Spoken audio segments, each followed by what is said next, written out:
Hello everyone, hope that you all will be fine. Today we will start a new topic which is heat. It's a very important topic, students. So let's start. Heat.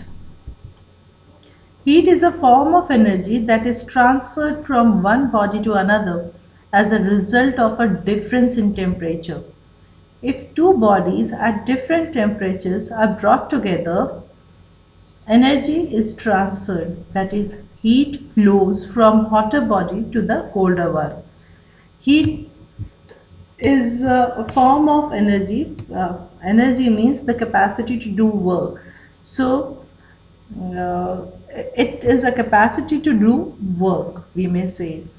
और हम लोग ये भी कह सकते and it is transferred from one body to another due to difference in temperature that is from hotter body to the colder body, the body which has higher energy,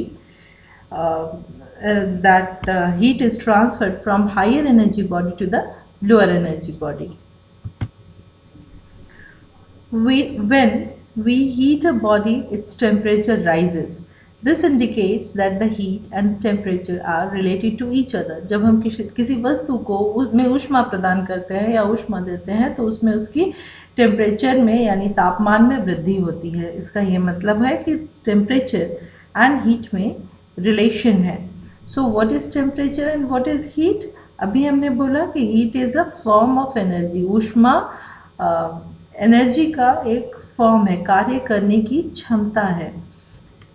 उस और it is transferred from one body to another body due to difference in temperature. And temperature is nothing but it acts as an indicator. ये एक सूचक की तरह रहता है, सूचक की तरह है टेम्परेचर, जो बताता है कि किसी बॉडी में, किसी वस्तु में कितना अमाउंट ऑफ हीट प्रेजेंट है. Now the effects of heat. Physical change. Under the effect of heat we will study about the physical change, कि हीट के प्रभाव से वस्तु में किस तरह का भौतिक परिवर्तन होता है. सबसे पहला change in temperature. Now see here, see in this picture कि यहाँ एक मेटालिक या फिर एक लोहे का रॉड है जिसमें हीट प्रोवाइड किया गया है. When we provide a heat, यहाँ चेंज इन टेम्परेचर का सेंस ये है कि जब हम किसी वस्तु में हीट प्रोवाइड करते हैं तो उसमें टेम्परेचर रेज होता है, यानी उसमें हीट एनर्जी बढ़ती है. और जब हम हीटिंग इफेक्ट से हटा देते हैं, हीट के प्रभाव से उस वस्तु को हटा देते हैं, तो उसका टेम्परेचर फर्दर फॉल कर जाता है. यानी कि जब हम उसमें हीट प्रोवाइड करते हैं तो वो हॉट बॉडी में कन्वर्ट हो जाता है, और जब हम उसको हटाते हैं तो वो कोल्डर बॉडी में कन्वर्ट हो जाता है. Now change in state. Look at here, यहाँ आइस और उसका मेल्टेड फॉर्म में दोनों में का कंबाइंड पिक्चर है. हम जानते हैं कि ice is a solid state of water, और ये 0 डिग्री सेल्सियस पर वाटर आइस में कन्वर्ट होता है. जब हम आइस को नॉर्मल कंडीशन में लाते हैं तो यहाँ सराउंडिंग का टेम्परेचर आइस के टेम्परेचर से कम है, ज़्यादा है, सॉरी. तो ये क्या होता है, आइस जो है अपने सराउंडिंग से टेम्परेचर गेन करता है, उसको एब्जॉर्ब करता है और it get converted into its water form. ठीक है, तो इसलिए यहाँ चेंज ऑफ स्टेट शोज करता है, change of state due to the effect of heat. Now the thermal expansion. Most of solid, liquid and gases are known to expand on heating. This phenomenon is known as thermal expansion. बहुत सारे हमारे nature में इस तरह के solid, liquid और gases state में जो पदार्थ पाए जाते हैं, उसमें बहुत सारे ऐसे पदार्थों में ये कैपेसिटी होती है कि जब उसमें जब ज़्यादा गर्मी होती है तो वो एक्सपेंड करता है. यहाँ थर्मल एक्सपेंशन का वही मतलब है. Thermal means heat and expansion means to expand, तो उसको बढ़ना, हीट के प्रभाव के कारण उसमें बढ़ोतरी होना उस पदार्थ में. Now look at here in this picture. आप लोगों ने ट्रेन ट्रैक तो ज़रूर देखा होगा, मगर इसमें ऑब्जर्व करने वाली और ध्यान देने वाली बात ये है कि ट्रेन ट्रैक में के बीच में थोड़ा सा गैप रहता है. ये गैप इसी थर्मल एक्सपेंशन के लिए ही दिया गया है कि ये जो मेटालिक जो ट्रैक्स में जो यूज़ होते हैं जो मेटल्स, वो ज़्यादा हीटिंग इफेक्ट होने के कारण जब गर्मी ज़्यादा पड़ती है तो वो थोड़ा एक्सपेंड हो जाता है। और किसी तरह के दुर्घटना से बचने के लिए हम लोग यहाँ ये गैप प्रोवाइड करते हैं। Now chemical change. Many chemical changes takes place only when the reactants are heated up. There are so many substances present in our nature which chemically react when we provide heat to them. बहुत सारे ऐसे पदार्थ हमारे nature में प्रकृति में पाए जाते हैं, जब हम उसमें हीट प्रोवाइड करते हैं तब उसमें रिएक्शन होता है।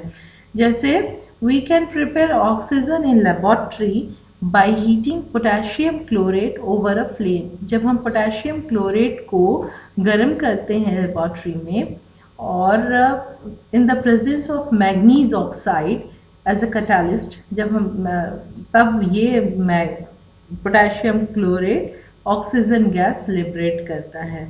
ऐसे नॉर्मल कंडीशन में नहीं करता है, उसको हीटिंग इफेक्ट चाहिए ही चाहिए तब। और ऐसे नॉर्मल डेज में ले सकते हैं फोटोसिंथेसिस, उसमें भी फोटोसिंथेसिस का काम in the presence of sunlight होता है। Now the measurement of temperature, since now we know कि हीट और टेम्परेचर दोनों आपस में रिलेटेड है, so it's very important that how do we measure temperature. The instrument which is used for measuring temperature is a thermometer. SI unit of thermometer is Kelvin, and the other scales to measure temperature are Celsius and Fahrenheit also.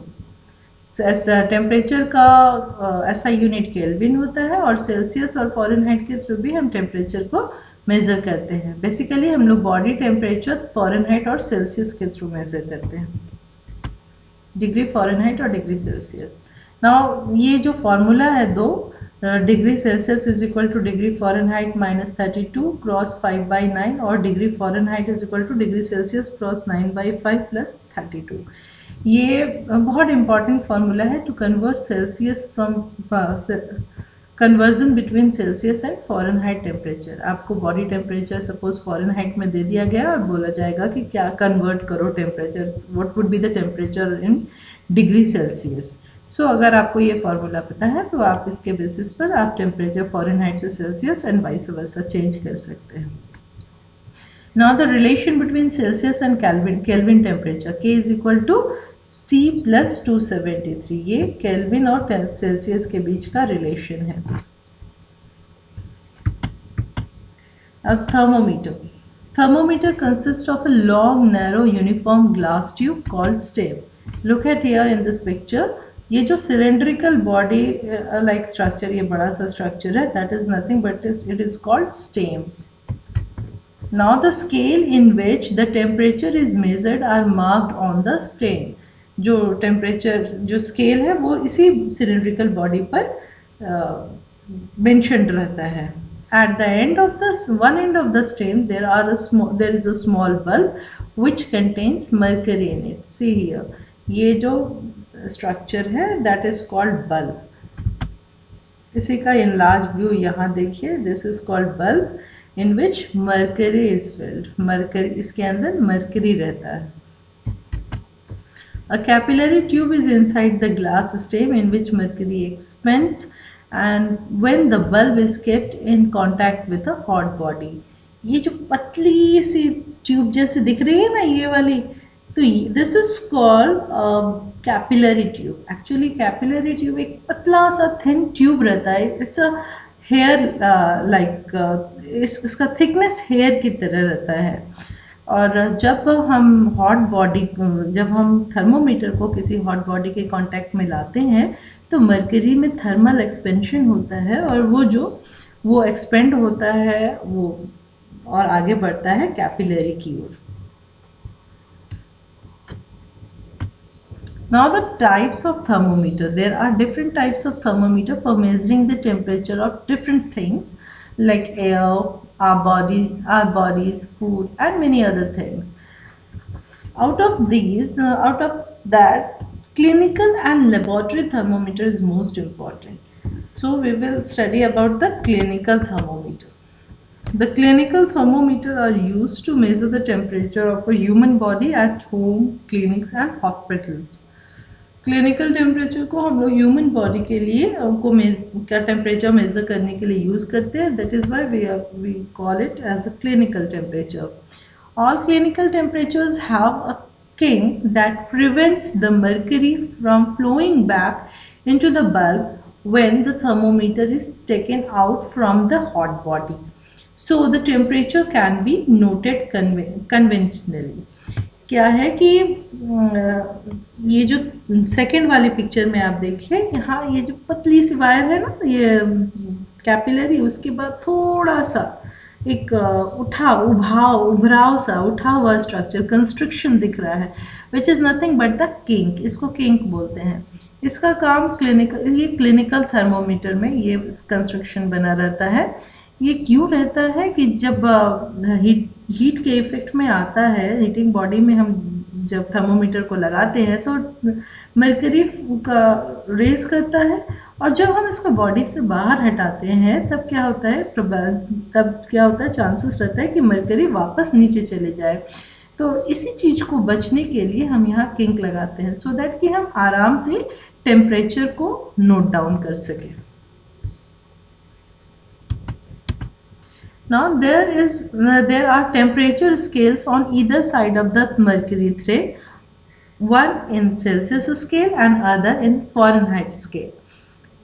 जो आपका stem जो mercury scale रहता है, या जो बोल सकते हैं स्टेम, उसके दोनों साइड में एक साइड में सेल्सियस स्केल में टेम्परेचर को दिया जाता है और लिखा जाता है, और दूसरे साइड में फॉरेनहाइट में. जैसे आप जो मेजरिंग स्केल जो नॉर्मल आप रूलर यूज़ करते हैं तो देखते हैं एक साइड आपका सेंटीमीटर में रहता है और दूसरा साइड इंच में नंबरिंग दिया जाता है. वैसे ही इसमें भी होता है टेम्परेचर क्लिनिकल थर्मोमीटर में भी एक साइड सेल्सियस और दूसरे साइड फॉरेनहाइट में रहता है. नाउ द क्लिनिकल थर्मोमीटर में जो सेल्सियस का रेंज रहता है थर्मोमीटर का, मिनिमम एंड मैक्सिमम. मिनिमम होता है 35 डिग्री सेल्सियस एंड मैक्सिमम होता है 42 डिग्री सेल्सियस. उसी तरह से फॉरेनहाइट में मिनिमम रेंज होता है 94 डिग्री सेल्सियस टेम्परेचर का, एंड 108 डिग्री फॉरेनहाइट होता है आपका maximum range. Now the laboratory thermometers. The laboratory thermometers are used to measure the temperature in school and other laboratories for scientific research. They are also used in the industries as they can measure temperatures higher than what clinical thermometers can record. This is most important students कि हमने clinical thermometer में उसका range देखा कि 30 to 35 degree Celsius to 42 degree Celsius clinical thermometer का range होता है. मतलब कि minimum 35 and maximum 42 degree Celsius तक ये मेज़र करता है. But in case of laboratory thermometer ये काफ़ी हाई टेम्परेचर तक मेज़र कर सकता है, which is -10 degree Celsius to 110 degree Celsius. And the another thing is that कि इसमें किंक नहीं रहता है. हमने क्लिनिकल थर्मोमीटर में देखा था कि इसमें किंक पाया जाता है, एक छोटा सा कंस्ट्रक्शन पाया जाता है जिसको किंक बोलते हैं, मगर लेबॉर्ट्री थर्मोमीटर में वो नहीं पाया जाता है. These two are the major difference between the laboratory and the clinical and the laboratory thermometers. One more important thing कि हम लोग थर्मोमीटर में मरकरी यूज़ करते हैं. मरकरी का शाइनिंग नेचर होता है जिसके कारण हम ईजिली रीड कर पाते हैं टेम्परेचर को, कहाँ तक ये मरकरी गया उसका लेवल देखने में हमें इजी होता है, और हम टेम्परेचर उसके हिसाब से लेवल देख करके हम टेम्परेचर मेज़र कर पाते हैं. एज वेल एज मरकरी में थर्मल एक्सपेंशन की प्रॉपर्टी होती है, और ये जो कैपिलरी है उसके वॉल पर स्टिक नहीं होता, चिपकता नहीं है. ये सारी क्वालिटीज़ होने के बावजूद भी इसमें एक डिमेरिट है कि ये बहुत टॉक्सिक नेचर का होता है, बहुत ही ज़्यादा जहरीला होता है. तो अगर किसी भी कारण से अगर थर्मोमीटर सपोज टूट गया और मरकरी निकल, तब उस केस में मरकरी को डिस्पोज करना बहुत डिफ़िकल्ट हो जाता है. तो इसी सब से बचने के लिए अभी आज के डेट पर डिजिटल थर्मोमीटर का यूज़ होता है जिसमें कि मरकरी नहीं पाया जाता. तो आज की क्लास के लिए बस इतना ही। नेक्स्ट हम लोग इसी टॉपिक को कंटिन्यू करेंगे नेक्स्ट क्लास में भी। तब तक के लिए thank you. Stay safe, stay at home.